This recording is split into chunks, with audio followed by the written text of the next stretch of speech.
Introducing the all-new BYD Sea Lion 7, the luxury electric SUV that's changing the game. Book your free test drive today at the BYD showroom in Sheffield. Dr. Steelhammer, Vladimir Klitschko, and Dr. Iron Fist, Vitaly Klitschko, Shannon the Cannon Brigg, and Butterbean, Cruiserweight King Jai Opetaia. Boxing King Media, powered by BYD. Ben, Shalom, we're here at the Grand Arrivals, just done with the everything. There was no on-site action. I know, I'm disappointed. I brought all my boys from Manchester. We were absolutely ready to go. We had it on the outside, round the back. We were ready, but they didn't turn up. The Essex Massive didn't arrive. Definitely. You know what, I was actually looking, because there'd be a lot of people that don't know the meaning of the word on site. The definition is, the moment I see you, there's going to be a fight or a confrontation. No talking, no warnings. It implies immediate action, like if there's beef, it's getting handled right there and then when they run into the person, no matter where they are. It's a way of saying there's no waiting, it's going down the second I see you. I know what it means, but I didn't see any of that. But what do you expect? What do you expect? Yeah, it's a shame. No, it's not a shame. We don't need any more fines. No, we don't need any more 100k fines to be dished out. I'll start with the fine situation, because I read that Chris was appealing it. What's the latest on that? He did appeal it, and we await to see what happens. The fine was absolutely out of proportion of anything I've ever seen. And I expect common sense to prevail in an appeal, an independent appeal, and I don't think the fine will be anywhere near that amount. I think Rob Smith said it on a TalkSport interview where he kind of alluded to the fact that it's to do with the fact that he's getting paid so much. Is that fair? Listen, I understand not finding boxers that aren't earning big money, a lot of money. I get that. But they don't know how much he's earning. You know, this is show business. It's always going to look big, you know. But I don't think that means tax him. Fine him based on the crime. Don't just decide, oh, he's earning a lot of money, he can afford it, even though it doesn't merit it. Have you ever been fined yourself for anything? When I was 23, I was definitely had a 2 grand fine from the board, and it felt like 100 grand to me. What was it for? Some sort of licensing. I don't even know. You know, sometimes it could be anything, like not informing them of something, or not doing this or not doing that. I was very young, but I remember 2 grand hurt me. It's mad.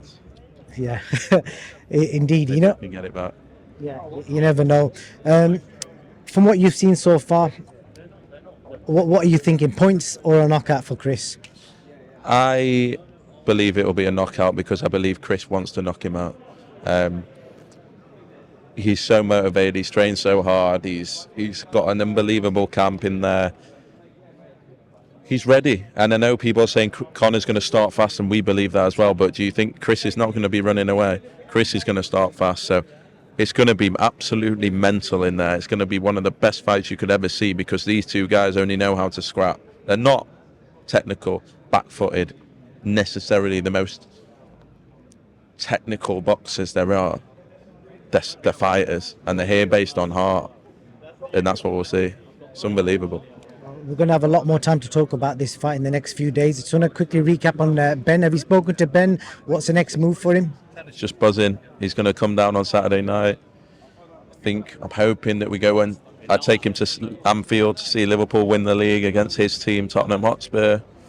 But he's just going to enjoy himself for a few days, but he's desperate to get back into Ireland. He's desperate to train. He's desperate to improve. And the trajectory of that kid is, I've said it since the start, and at the moment I met him, and people used to laugh at me, this is the future of British boxing. He has star quality written all over him, but he's also the most phenomenal boxer I think most of us have ever seen. You're only seeing glimpses. This is just the start. And what he answered on Saturday was not how good he was. We know how good he is. Was, can he deal with the pressure? That was huge pressure. just two quick ones. You took a lot of hammer in the last couple of weeks for contracts and all sorts of stuff.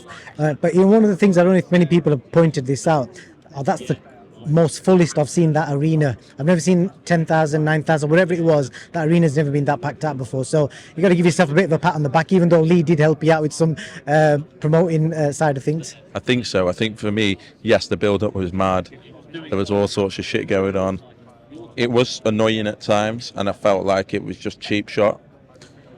But when it comes round to fight night, and you've got that many people watching at home, and that many tickets sold, you know it's a big night. But for me, Ben Whittaker, that's what he does. 10 fights in.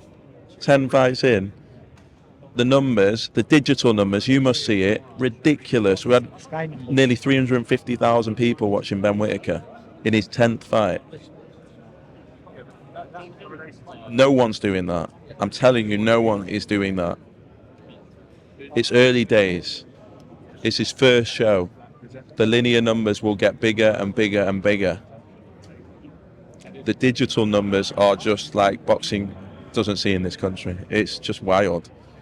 This kid is got everything, and I just can't wait. He deserves it, and what a career we've got. We're going to follow it. It's going to be highs, there's going to be lows, there's going to be hate, there's going to be love, there's going to be pain and joy and all of it in between.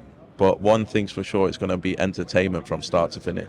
Last question for you, Ben. You did an interview last week. You was talking about in-house media, saying certain promoters have channels that they go to push out their narratives. We don't need to name them because I think fans watching this will know which channels you're talking about. But why haven't you got one? I just never. Maybe I'm not. I just never thought. It's a very calculated thing to do, isn't it? To have your own YouTube channel where you go on, and especially if it's branded your channel, whether it's a boxer channel, Queensbury channel, match, absolutely fine. That makes sense.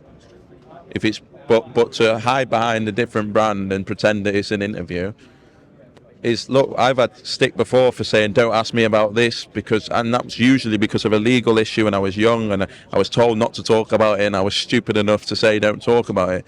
There's that, but then there's having channels to prepare and to put interviews together that are your channels, and sometimes just seems a little disingenuous, especially when it's just trolling, but anyway, it is fair game. But no, I've never thought of it. I've never thought of that myself because it just never ran through my mind. Stuff. Well, Ben, I think you got to go and speak to Sky. Thank you for your time. I'll catch you later in the week. Good to see you, mate. Thank you.